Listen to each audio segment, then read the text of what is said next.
Bom dia, amados irmãos, que a graça e a paz do nosso Senhor Jesus estejam com todos. Hoje daremos início à nossa leitura e meditação do livro do Eclesiastes. Eclesiastes, capítulo 1.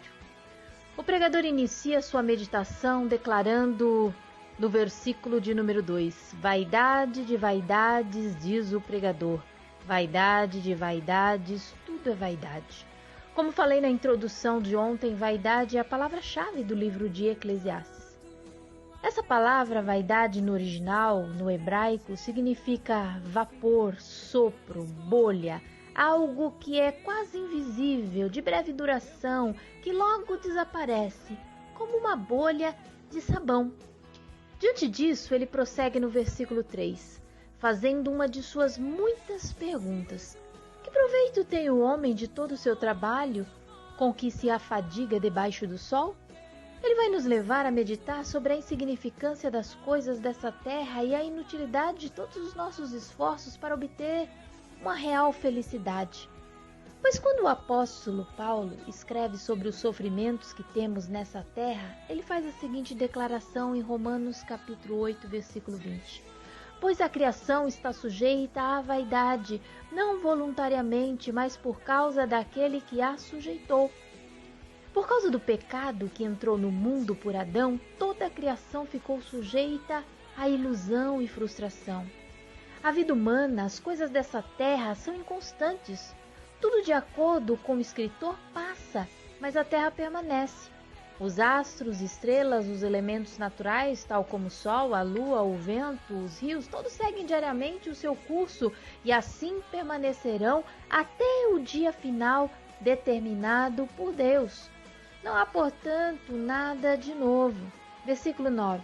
O que foi é o que há de ser, e o que se fez, isso se tornará a fazer. Nada há, pois, novo debaixo do sol. Afinal, tudo o que se encontra debaixo do sol é temporal, terreno, perecível. O que parece para o pregador ser sempre uma eterna mesmice.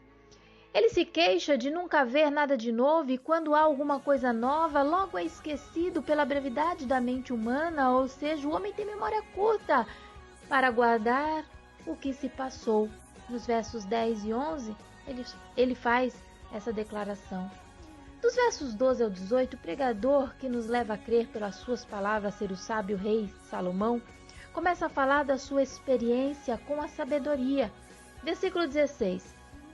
Diz comigo: Eis que me engrandeci e sobrepujei em sabedoria todos os que antes de mim existiram em Jerusalém.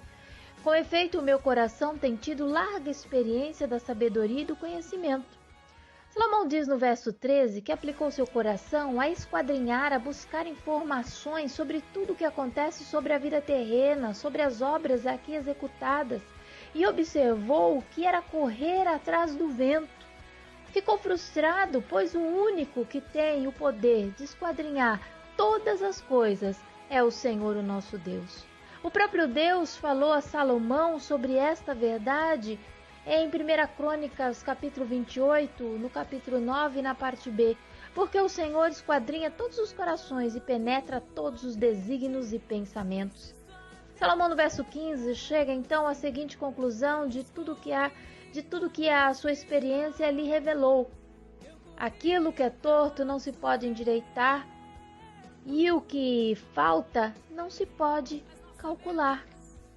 Entenda que ele não está dizendo que tentar mudar ou endireitar é inútil, mas que usar de todos os recursos terrenos de nada adiantarão sobre uma determinação divina. Ou seja, se Deus determinou que algo seja torto, deturpado, distorcido ou invertido, nada ou ninguém pode alterar ou endireitar.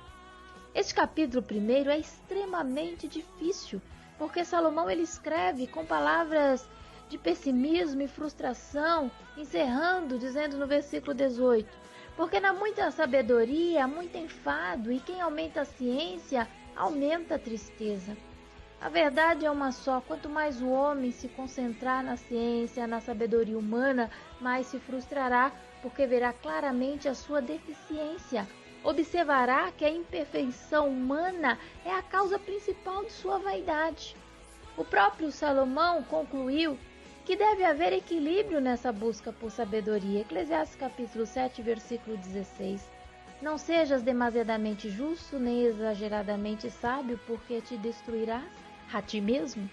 Podemos concluir que se a sabedoria humana não for dirigida pela sabedoria de Deus, tudo será vaidade, ilusão, correr atrás do vento. Buscar entender os mistérios de Deus trará cansaço e tristeza se o próprio Deus não nos revelar pelo seu Espírito. Colossenses 2,3 diz: pois em Cristo estão escondidos todos os tesouros da sabedoria e do conhecimento. Que o Senhor nos ajude nesta caminhada a entender, a compreender a sua vontade e